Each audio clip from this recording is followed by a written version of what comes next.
Today, the solemnity of the Most Holy Trinity. In my study room, I have many books, and every year around this time, I take from the bookshelf this one with the title, The Trinitarian God. The book reminds me that the Trinitarian God is a mystery, and out of respect, we have to leave it so. This does not mean that we ignore the Most Holy Trinity. Not in the least. We let ourselves be inspired by the quality and distinction of these three divine persons who make up the one God.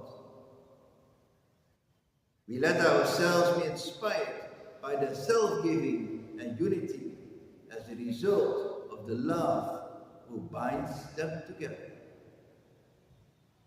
Jesus revealed God as Father and said, "If you have seen me, you have seen the Father." For such an intimacy to exist, we need love, yes, even infinite love. And this, we learned, is provided by the Holy Spirit, the Spirit of love. And so we have three divine persons, Father, Son, and Holy Spirit. These three divine persons, one God, do not stay outside us. Rather, they pour the Holy Spirit upon us. They pour their love within us.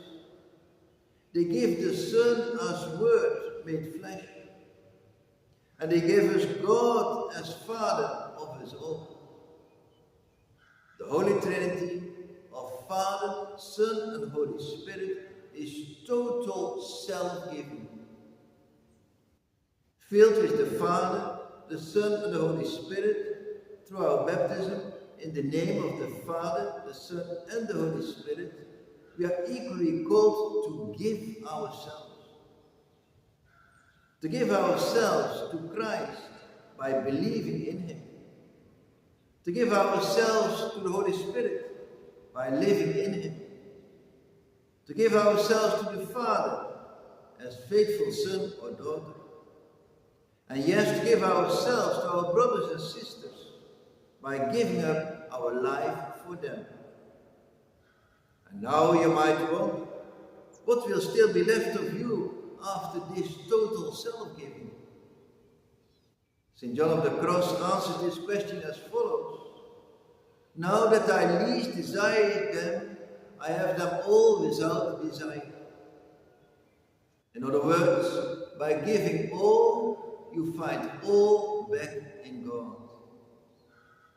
And indeed, by giving Himself totally to us, God did not diminish. Rather, He found all of us back in Himself as adopted sons and daughters. In our universe, there is a law of giving and receiving.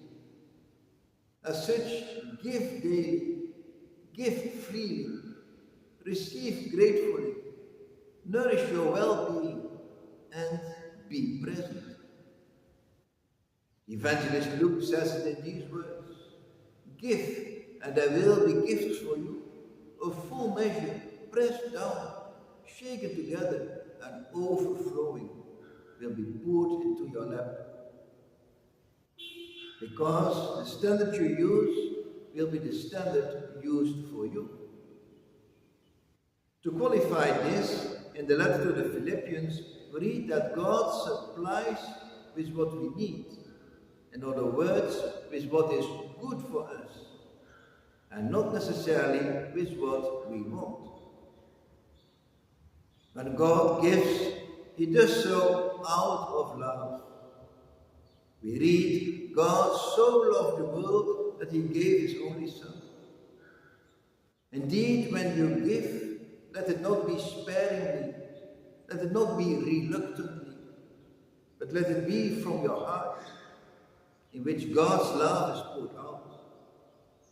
Love is so important because it is the center and end of our Christian journey. We have already seen that it is love which keeps the Most Holy Trinity intimately united. Indeed, true love unites.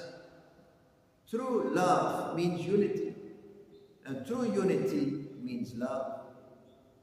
And so the Lord tells us, if a man loves me, he will keep my words, and my Father will love him, and will come to him and make our home with him. As for growing in love, to reach unity, we are given opportunities every day.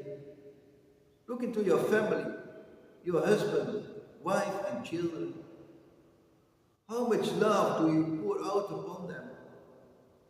Indeed, give daily, give freely, receive gratefully, and nourish your well-being, and be present. Be present to your spouse and your children.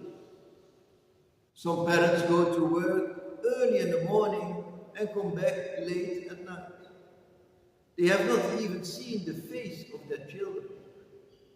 They have missed the joys and the tears on these faces.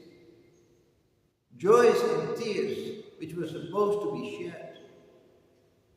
Or the children find themselves in a crash for the whole day, whereas others find themselves in the late pickup room at school.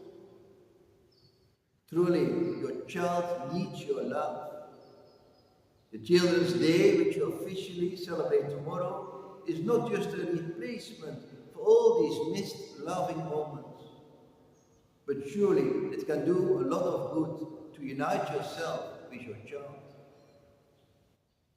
As God's love is stretching out to each one of us, let your love also go beyond the love of your own child.